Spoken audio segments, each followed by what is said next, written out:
মেজিয়া থেকে। দাদা এসছে মেজিয়া থেকে, আমাদের ফেসবুকে ভিডিও দেখে পর চলো দেখা যাক ফিনিশিংটা কেমন আসছে।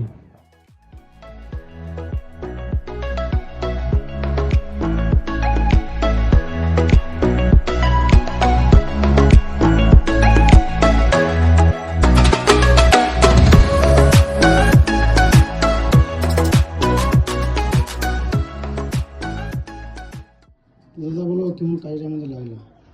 হ্যাঁ, সত্যি খুব ভালো লাগছে যে তোমার এত সুন্দর কাজ। আমি এত দূর থেকে এসেছি, আমার সত্যি ভালো লাগলো এই কাজটা দেখে, যে তোমার সত্যি খুব সুন্দর কাজটা করেছো। আবার নেক্সট টাইম যদি কখনো আমার বন্ধু টন্ধু কেউ থাকে নিশ্চয়ই নিয়ে আসবো তাদেরকে। ধন্যবাদ দাদা। তো বন্ধুরা দেখতেই পাচ্ছ কাজটা কেমন হয়েছে।